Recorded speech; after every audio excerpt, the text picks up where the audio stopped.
it's been a privilege. It's been a pleasure to be here. I have a few notes, and then I think the understanding is that there'll be discussion afterward. So questions and thoughts that you might have, I want to know those. So we'll go from there. My name is Jayme Reaves. I'm a public theologian, and I'm based in Dorset, and I travel all around the UK, but also in the US as well, teaching about and working with communities on theological issues that have public pertinence, or public issues that we could be thinking about theologically, if that makes sense. And so I see myself as a theologian for the public, as opposed to necessarily just for the church. I want to be working with everybody of all faiths and none. And so that's kind of where I'm coming from. And I'm here today on what is a significant day in the national calendar of my native country. I am originally from the States, and today's our Independence Day, a day when we're called to celebrate our founding as a nation and the breaking of chains from colonial rule. British colonial rule. Mostly, though, it ends up being another excuse to wave the American flag around and eat some hot dogs. And fireworks. Fireworks are very important, too. But here, I'm in Britain. I'm an immigrant, facing both a hostile environment being fostered here in the UK, while a neo-fascist dictator wannabe quickly dismantles civil rights and whatever imperfect justice we've managed to establish in the US over the last 40 to 50 years. I'm watching the destruction of my native country from afar, and I'm able to fully participate in this new home because my immigration status doesn't allow me to vote. I've got to save up £2,000 before I can apply for citizenship. Not a day goes by that I'm not asked where I'm from, because obviously, and I assume it's my accent, maybe. Not a day goes by that I'm not asked where I'm from, because it's obvious that I'm not from around here. By asking me where I'm from, I'm immediately defined as other. Most days, it's fine. At what point, though, do I get to say UK is home? I've been here 12 years. 8 years in Northern Ireland, 4 years here in England. I suspect the answer to that is never. Even if I get citizenship, I'll still be asked where I'm from. Sometimes the question feels hostile. You're obviously not one of us, they seem to say. You don't understand life here, or let me explain to you how the world works, love. And yet, if I, a woman, white, American, Christian, native English speaker with a PhD, am made to feel unwelcome here in the UK at times, how much more do my sisters and brothers of color or from other religious traditions feel? I'm keenly aware of my privilege in this instance, that I've been able to scrape the funds together over the years to apply for visas and prove that I won't be a burden on the state. Visas and fees have been determined by the chief inspector this week to be exploitative and extortionate. I know that my privilege has enabled me to stay on the right side of immigration law and encounter little risk of deportation, a luxury that many of my sisters and brothers have not had. I'm keenly aware of the racism and xenophobia encountered by my fellow immigrants when I hear comments to me made like, well, yes, but you're not the kind we're talking about.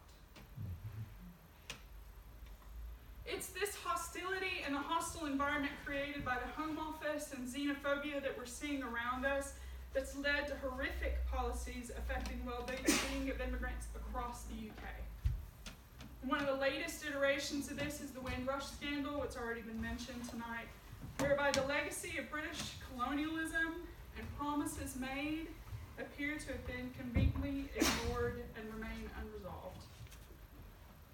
And while that's happening in my native country in the U.S. with its horrific tactics of separating families that's been in the news at the border to discourage immigration, similar tactics have been used here in the UK as well, including the policy to detain immigrants for a year or more and then release 3/4 of them with no apology, no explanation, and no reparations. Families separated.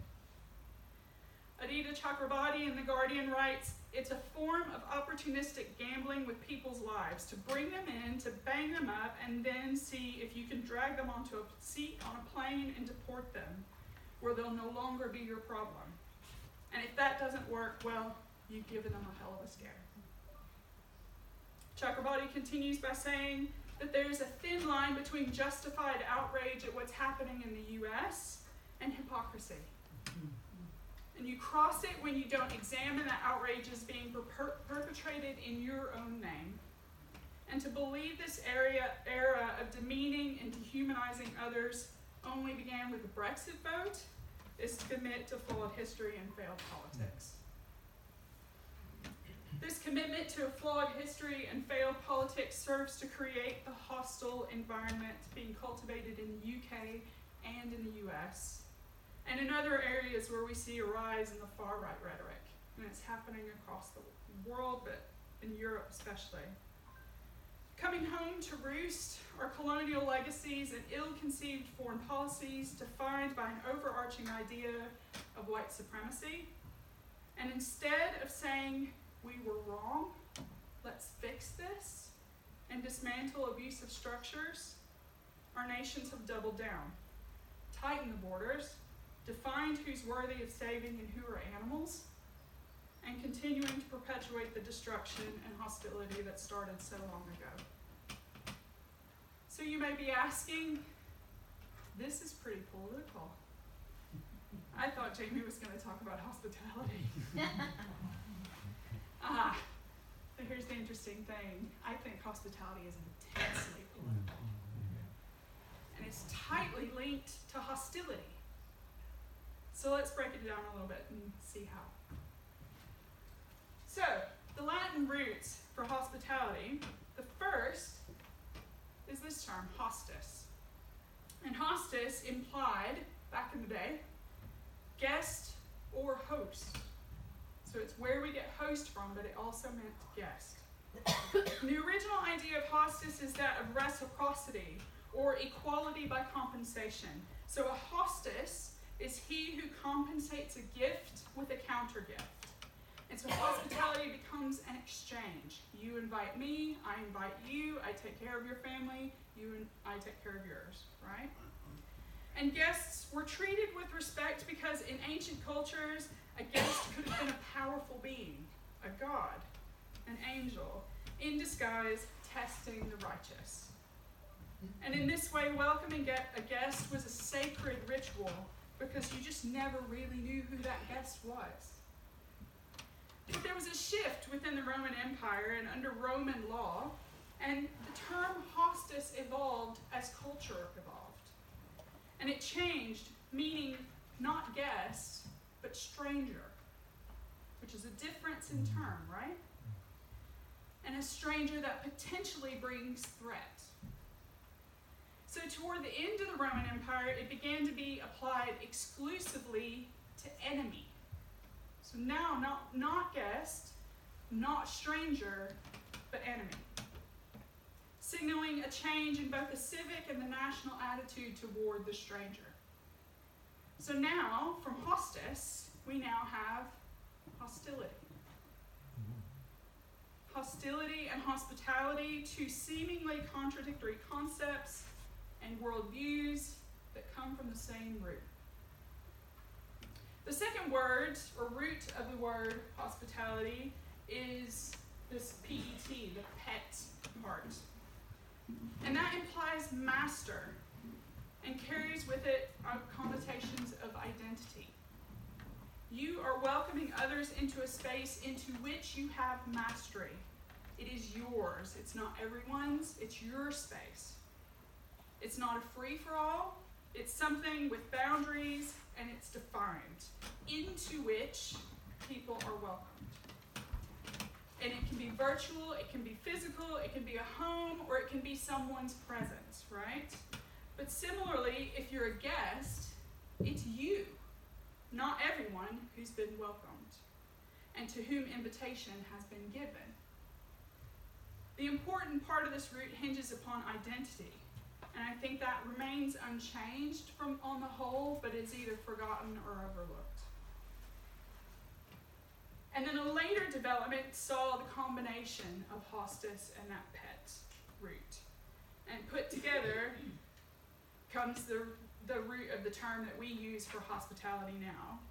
And so that original link is lost, or harder to distinguish, but you see how the idea has changed over time. And in essence, I don't think you can talk about hospitality without understanding the threat of hostility. We welcome the other as an antidote to hostility. Hostility of the climate. Desert cultures were known for their hospitality because you know if you leave someone exposed to elements, it is to consign them to death. Hostility of others. We know that not everybody welcomes, but our religious traditions teach us that we're not just anyone, that we are people of God, and as people of God, we're called to welcome the stranger, to provide for the alien in our land, the minority, or the dhimmi among us.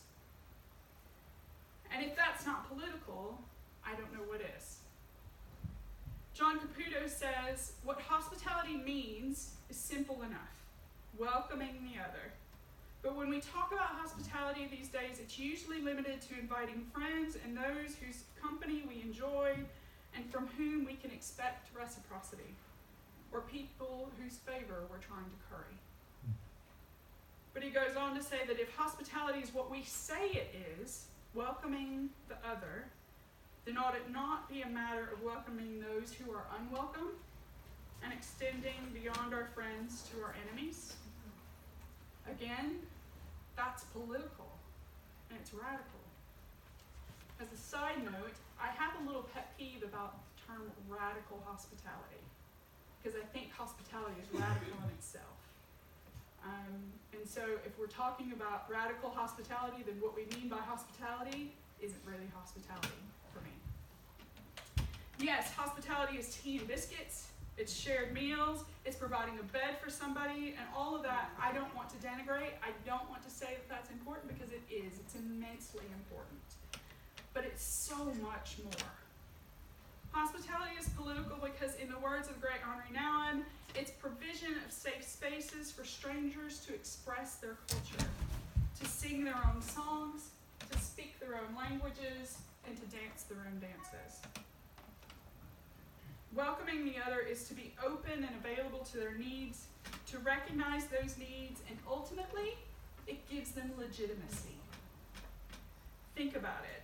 Those that we would mark as being inhospitable don't welcome particular groups into their spaces because why? Because they're afraid of being tainted by someone else's presence, which is a purity issue, and that's a whole other thing, or a fear of giving legitimacy, fear of saying that they might be right or they have a reason to exist. And it works out in our international relations, in our religious communities, and in our families, and in our homes every day. From diplomatic recognition of the Palestinian state and other struggles for liberation, to statements like, I don't want him in my house. Hospitality is the foundation for cultivating effective solidarity, to encounter one another and be concerned for each other's welfare. Solidarity is the contract between us, others, and God, and hospitality is the attitude and action that brings that contract to life. Hospitality obligates us to work for justice on how we can sit at the table together, share a meal with someone, truly listen, and hear their stories, and how can we then not care about what happens to them?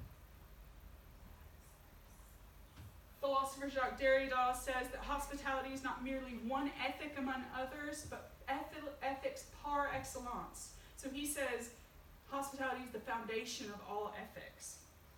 And for Derrida and for me, it's the foundational principle for any ethical behavior. Hospitality should be the very thing from which we move and have our being in the world with others. So it's understandable that hospitality calls us to a different ethic, and we see this divide in our political and social climate right now. So there's an ethicist called Philip Halley, who did some work on a community in France who rescued Jews during the Second World War. And he came up with two different ways of approaching ethics. First being yay-saying ethics, which are positive ethics, and nay-saying ethics, which are negative ethics. And how he defines those, I'm just going to pull them all out here so you can see them all. So yay-saying ethics, we are one another's keeper. We are committed to yes. We are committed to protection and a life of dignity, helping those whose lives are diminished or threatened. But the issue with positive ethics or yay-saying ethics is it's dirty. You're going to get your hands dirty. It's messy. It's not clean, if that makes sense. And it requires action. In opposite, negative ethics is about conservation. It's an ethics of decency, of restraint, of order, duty and responsibility to purity and to the powers that be, and requires silence and maintaining the status quo. The calls for civility that we've been hearing, at least in the States, on the whole are coming from naysaying ethics. Protest, but don't do it that way. Be orderly about it. Be nice. Yay-saying ethics isn't always about being nice. So when hospitality is, when it's hospitality, right, it's transformational for either the guest or the host or both. And maybe small transformations and small changes, but they're transformations all the same. You may have grown to know a person on a much deeper level. You may now understand their story or their context in a much better way. You may begin to tell your own story in a different way. You may encounter the world differently, having seen it through different eyes now. You may get involved in activities that promote that person's welfare. But I'd argue that if you walk away from an encounter with the other unchanged in any way, it probably wasn't hospitality. It might have been entertainment, it might have been a good feed, but it wasn't hospitality. So what are the underlying ethics that I think make hospitality transformational? And what are the factors that create a tension between being hospitable and being hostile? And the first, I think, is an ethic of honor. And my Muslim and Jewish sisters and brothers have taught me so much in this regard. Western society, I think, has downplayed and pretty much forgotten the value of honor. But it's essential to the practice of hospitality. Honor is closely linked to other concepts such as identity and recognition, and it's integral to ethical behavior. Dignity, respect, saving face, recognition, seeing people as who they are and not who you want them to be, all of that is honor. And when we disrespect others or ourselves, we treat them poorly. We are bad hosts, and we are bad guests. Hospitality at its most basic means welcoming and honoring the guest, and honor is rooted in an idea of social exchange and etiquette and in rituals of reciprocity. In some cultures, providing too much food shows honor to the guest and to the host. The host cares enough to over-prepare, to share their abundance or the best of what they have, and the opposite of honor is shame, and to have a meager table or to not partake is shameful. It's shameful to abuse one's hospitality, and it's shameful to have your guests threatened or at risk while they're in your home or under your protection. A host violates the rules of hospitality by allowing the guest to be dishonored and harmed, and a guest violates the rules by dishonoring the host or anyone in his or her household. I think we've got a lot to learn in that regard again. We might have had it in the past. I don't know that we have it anymore. The second ethic I think that's important is an ethic of risk. Now, my specialty within hospitality, scholarship, and theology is around the provision of sanctuary or refuge to the one being threatened, or what I call protective hospitality. And obviously there's an issue of risk that's a big one here. What are you willing to do to risk the protection of other people? Think about the people who have rescued the Jews during the Holocaust, or the actions of Paul Rusesabagina in Hotel Rwanda, people who have put their lives at risk to protect the other. That's the kind of ethical action, both on small and large scales, that I spend a lot of time studying. And it's in those places, and it's to those who are in places of privilege and power that I tend to speak to the most, who are able to provide that kind of protection and maybe aren't or need to know how. But for hospitality to be real, I think we need to have an ethic of risk. Hospitable households and other acts of protective hospitality, like the cities of refuge, Underground Railroad, the sanctuary tradition, all of those have sometimes made the difference between life and death for those fleeing danger. And its resistance to the dominant powers, this kind of hospitality has cost some hosts their lives. We cannot be naive to the risks that are involved in providing hospitality in this way. Miroslav Volf, a Christian theologian, talks about being human means being vulnerable. And life with others is full of risk. To avoid risk and vulnerability is to avoid life. And to vigilantly assess risk, says the American and the UK audience, to vigilantly assess risk and vulnerability at the cost of the threatened other is to create an idol of your own false sense of security. But it's reasonable to ask, will I not be murdered in my bed by all this hospitality? How am I to distinguish between the guest and the outright enemy who will do me and mine the worst violence? Am I not duty-bound to protect my family and myself from such violence? And the answer, I think, is there's no way in principle to eliminate all risk. Hospitality is risky. You cannot eliminate risk and still preserve the spirit of hospitality.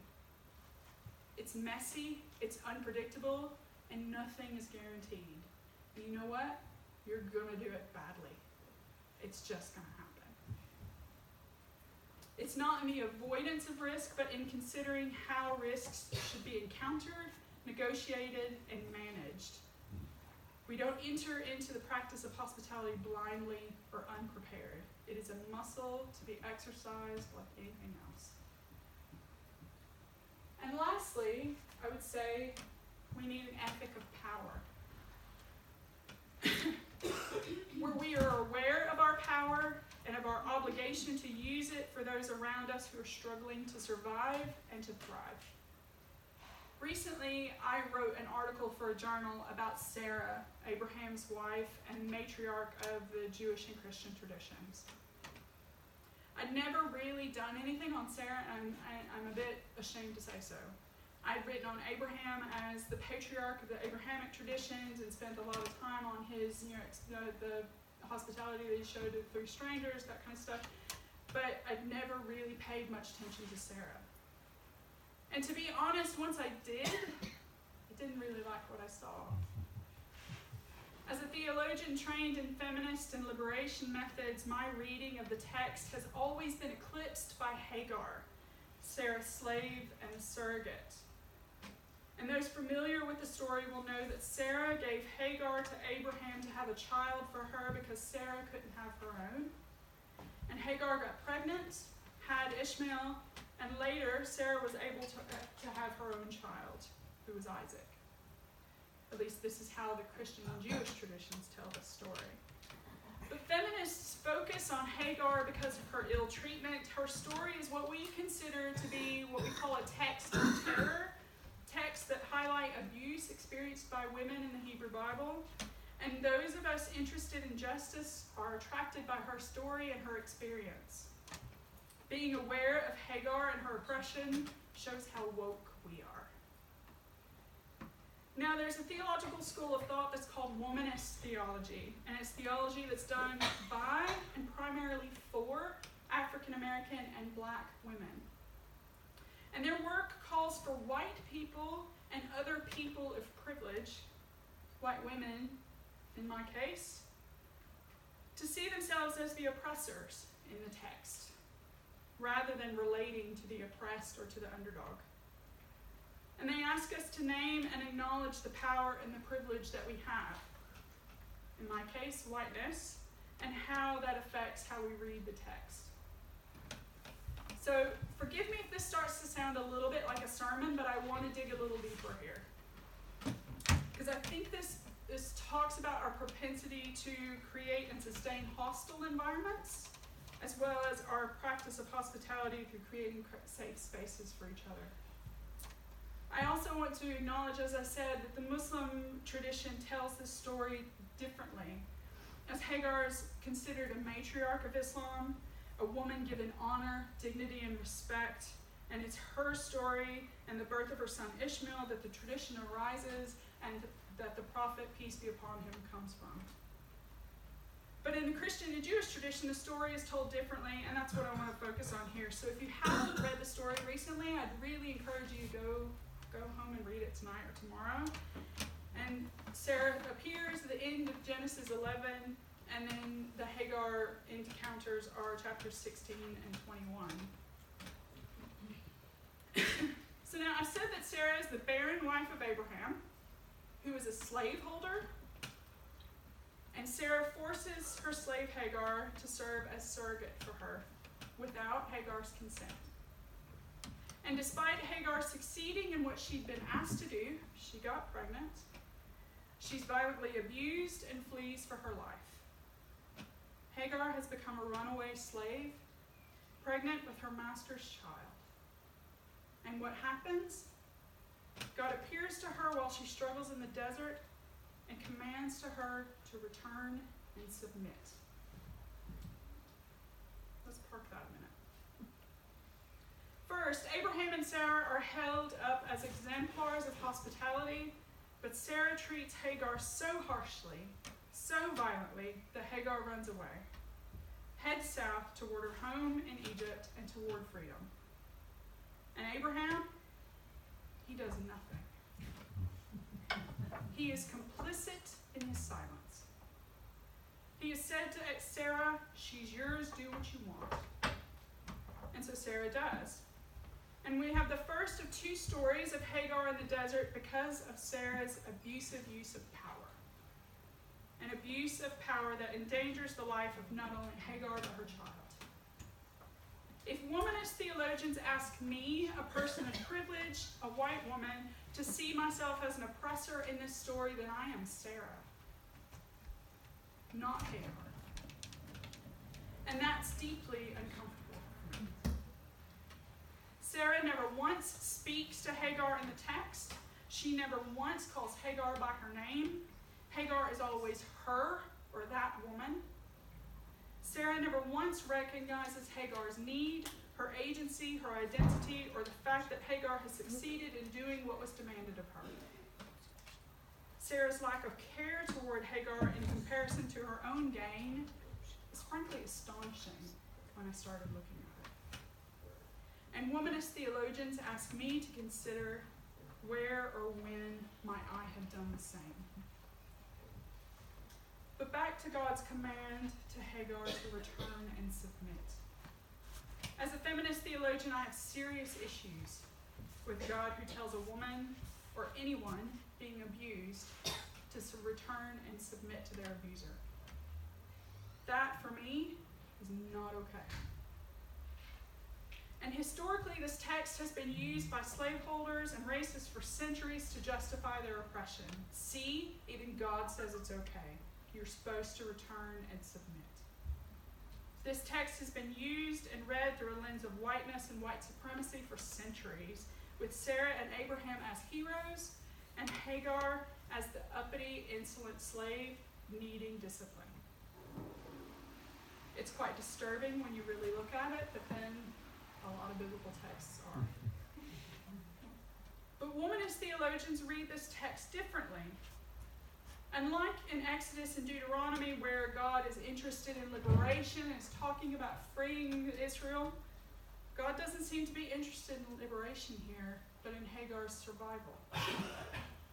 Hagar meets God in the wilderness, who tells her to return to the camp of Abraham, where she will have access to its resources to ensure the survival of herself and her child.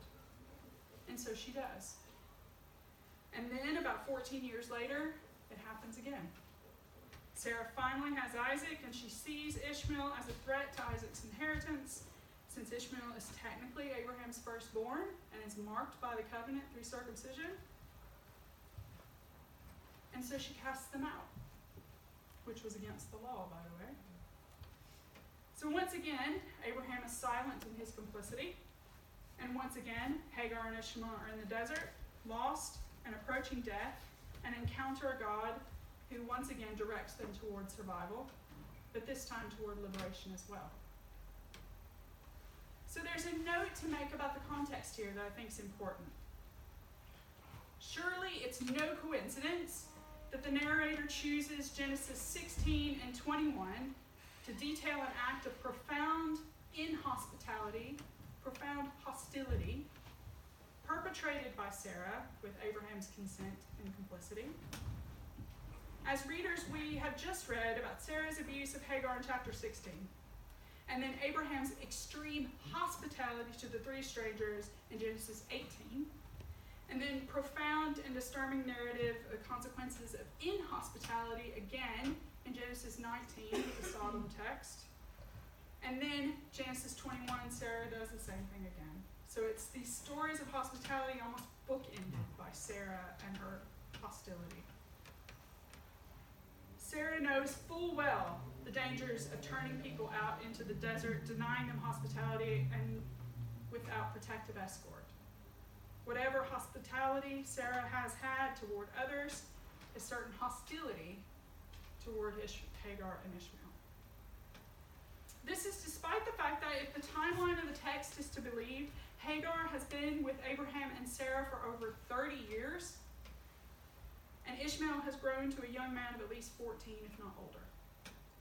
Hagar and Ishmael are not random strangers, but one could argue that Sarah, over the course of those years and evidenced by her actions, has not made any attempt to know either Hagar or Ishmael in any meaningful way.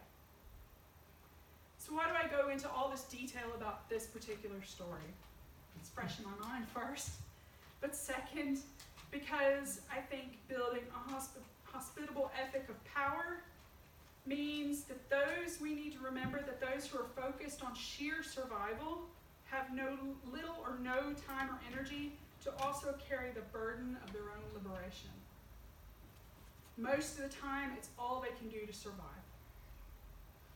But on the flip side, I would say those of us with relative power and privilege, and it is relative, should not adopt this theology of survival when our own survival isn't at stake.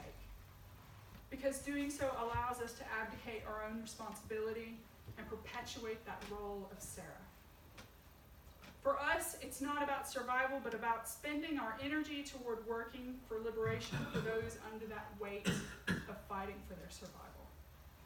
If I, as a white woman, am Sarah in this story, then I'd say that I'm called to recognize my power and to do differently, to interrogate the ways in which I perpetuate injustice through personal behaviors and complicity in systemic abuse, and to work for positive, liberating change for my neighbors. While God may have directed Hagar towards survival by returning and submitting, those with us with privilege should interpret the distress that we feel at such a command to work tirelessly for liberation, so that the Hagars of this world no longer need fear for their survival or well-being. In a time of hostile environments, abusive immigration policies, police shootings, Black Lives Matter, Me Too, and sexualized violence and other threats of life, the fight for survival is real. It's about getting on that boat and crossing the Mediterranean. Or it's about holding your hands up and praying you don't get shot. Or working illegally to put food on your family's table. Or watching in horror and disbelief when immigration officers take your child. In the Genesis text, Sarah and Abraham had the power to liberate, and they chose not to. They had the power to show hospitality to a familiar stranger. Hagar's name means stranger, by the way.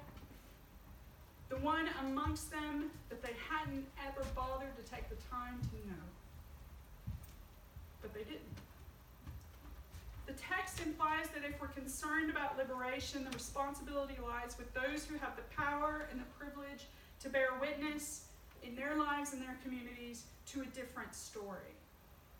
A story where Sarah recognizes and values Hagar, acknowledges the wrongs committed, enables Hagar's agency, and gives space for Hagar to speak for herself, and uses her own privilege to support Hagar's worth and need through reparative measures.